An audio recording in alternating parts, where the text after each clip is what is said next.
মান কুতিলা ফি সাবিলিল্লাহ ফাহুয়া শাহীদ। যে ব্যক্তি আল্লাহর রাস্তায় যুদ্ধ করেছেন, ধ্বংস সেটাও শাহীদ।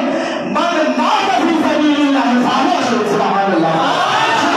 জিহাদ করে রাস্তায় মাধ্যমে আমাদের যুদ্ধে ইন্তেকাল করেন, তিনি শহীদ নয়।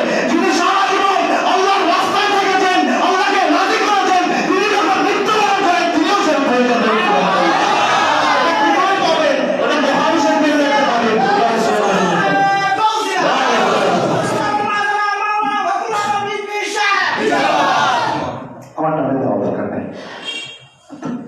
এটা আমি বলার কারণটা হচ্ছে এটা বুখারী শরীফের মধ্যে রয়েছে, কিতাবুল জিহাদে, মুসলিম শরীফের কিতাবুল জিহাদের মধ্যে রয়েছে।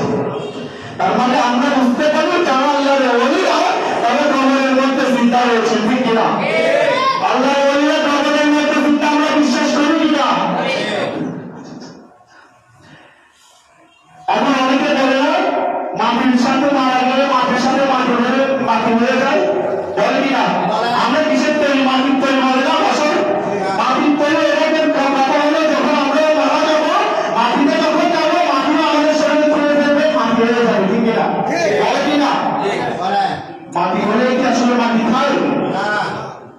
পাথর ছিলেন, পাথর ইট কিসের তৈরি? মাটির তৈরি কিনা? ইট কিসের তৈরি? ইট কিসের তৈরি? মাটির তৈরি। কিন্তু এই মাটিকে যখন জ্বালিয়ে পুড়িয়ে ইটের পাথর করা হয়, ওই ইটকে যখন মাটির ভিতর দেওয়া হয়, তখন ওই মাটিকে খাইতে পারে না, ঠিক কিনা?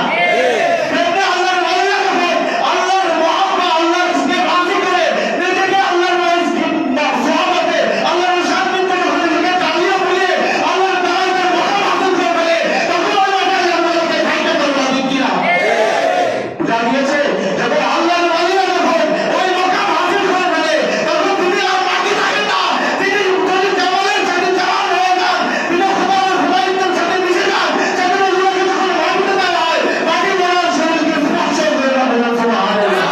তখন আমরা দেখি অনেক আল্লাহর ওলিরা আছে শরীর কুরআন পড়তে থাকে, ওদের পা মোবারক, ওদের কাফরও আল্লাহ না। সুবহানাল্লাহ। আল্লাহর ওলিদের শুধু শরীর মোবারক নয়, ওদের সাথে যে কাফন মোবারক মিলে গেছে ওটাও মাটি খায় না। সুবহানাল্লাহ।